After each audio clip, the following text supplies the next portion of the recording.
Okay, welcome one and all to my presentation on the KTEA 3. We've already, many of us, looked into the basics of the KTEA 3, and now I'd like to go a little bit more into detail about what we can use the KTEA 3 for. I've done this presentation, I've recorded it several times, so hopefully I've got it to the point that we're going to get to the meat and gravy of the situation so that you can walk away with some really golden knowledge, and we can kind of skip over the fluff. There are a lot of things that I'd like to go into on these articles, but the last recording that I did was 18 minutes long, so obviously we're not going to be able to get to everything that I'd like to. But I will list all of these articles at the end. If you want to, my handout is going to be the slides, but I'm going to show them on the video. But if you want to get a copy yourself, if you want to print them out, take notes, anything like that, look around the subject. I'm going to have the YouTube link. I'm going to have the Google Drive link for that there. On the YouTube video itself, I'm going to have the attachment also in the comments below on that video as well. So let's get right into it. The two things that I want to make sure that everybody understands is what the KTEA 3 is and what specific learning disabilities are before we go into it. Now, since we're in a special education class, I'm pretty sure everybody knows what specific learning disabilities are. So to talk about that briefly, first, it's not when a kid just doesn't like a subject, it's not when he's not motivated, it's not when there's a subject that they struggle in. It's when they have something that's neurologically different, right? It's something that they struggle in developmentally. And there are a few different ways that we're going to talk about that and a few different ways that we can tackle that. So really quickly, the ability achievement discrepancy is also usually called the IQ achievement discrepancy model, and that's where a kid has an average or above IQ, but is 2 standard deviations or lower in a subject area in performance, right?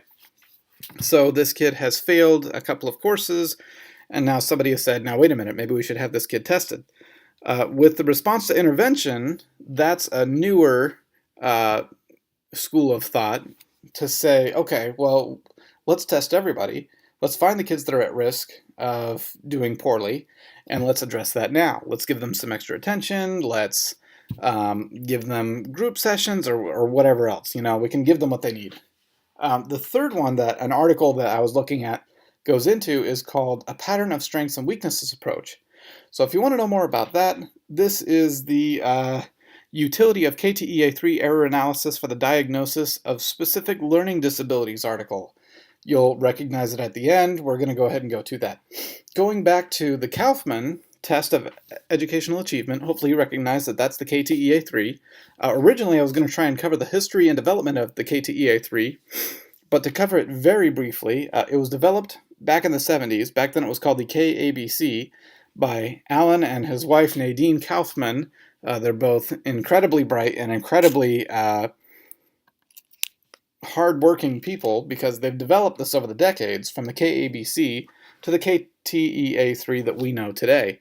And we'll talk about that a little bit more when we get into the Flanagan article. So moving right along,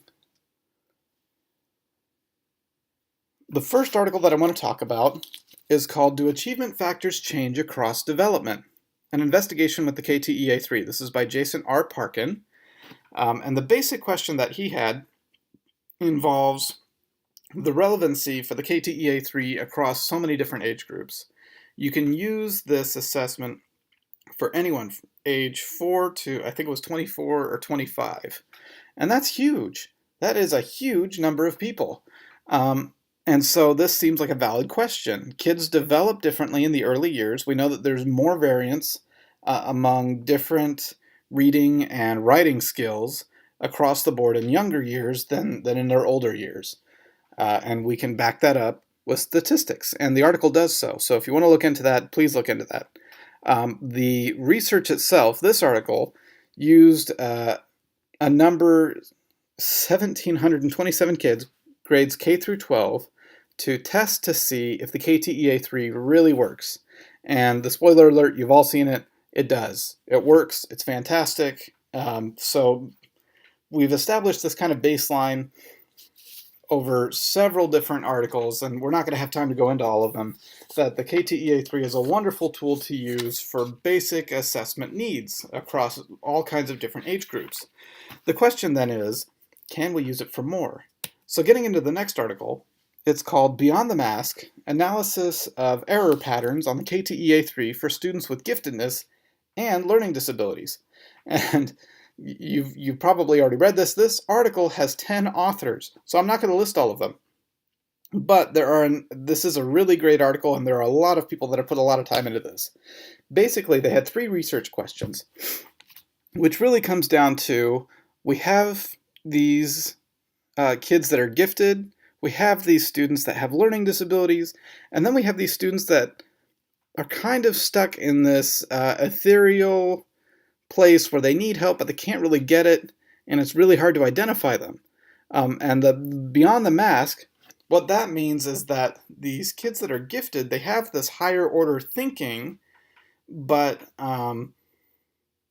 with their learning disabilities, they don't get identified because they're not failing classes enough, because they're compensating for their weaknesses with their strengths. But what that means is that they can't show their strengths because they're always using their strengths to cover their weaknesses, right?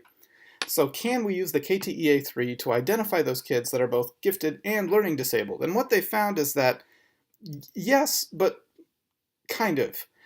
So there are different subtests that require higher order thinking skills, and what they found is that statistically speaking, they're similar to the gifted students, these kids that are gifted with learning disabilities, and that you can see that statistically they're different from the students who just have learning disabilities on the lower order thinking skills. So if you want to know more about that, please go visit the article. What they basically say is that, kind of, but please don't use the KTEA3 by itself, amazing as it is, to make those kind of diagnoses. You still have to go through all kinds of tests and observations, teacher input, parent input, all those things that you go through on an IEP to figure out what they need, what the student needs, and how to go about helping them. Or do they need anything at all, So going past that, moving right along, I want to get into my third article. This one is called The Utility of KTEA3 Error Analysis for the Diagnosis of Specific Learning Disabilities. So this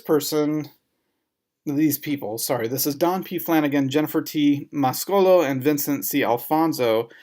They've looked a lot into different comprehensive achievement batteries. So we've got the Wechsler Individual Achievement Test, the Wyatt. We have the Woodcock-Johnson, and these have very broad tests. And they've been around for decades. We use them for a long time. The KTEA has obviously been around for a long time as well, but it's gone through a lot of different radical improvements. And the most useful improvement, the article kind of claims, or one of the useful improvements, is that of meaningful error analysis. So you can look at the mistakes that are made and kind of look for patterns. Over the years, they've increased the number of subtests that have error analysis. We've looked into all kinds of different research that's looked at the reliability, that's looked at the validity for the KTEA3, and this is an awesome tool to use for looking at how a student is developing and how they're doing educationally and academically. The question then was, can we use this to identify kids that have learning disabilities? And to shave through everything else, to cut to the chase, to really drill down, to take the thunder away from the title, we can, but. And that's kind of the answer that all 3 of these articles is given, is that the KTEA3 has these wonderful tools that we can use, but you can't rely on it fully. You still need to go through all of these other different tests and put in the effort to make sure that they have these learning disabilities, that the error analysis is really showing what's actually going on. So it's not the KTEA3 is not a silver bullet.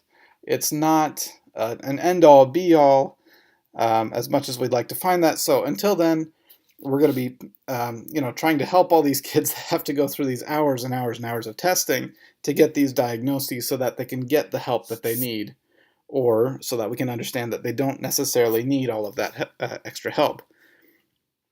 So we've looked at what the KTEA3 is, what learning disabilities are, and we've established the baseline that the KTEA3 is really useful for looking at different developmental patterns, that it's really good at looking at whether kids have a learning disability or not, and that it's also good in looking at whether students are both gifted and have a learning disability. So if you want to know more information about those, please go read the articles. Let's talk about it in the comments. Let's talk about it in the assignment, and I'll try and tell you what I know. But until then, have a great day. It's been great working with y'all, and we'll talk to you soon.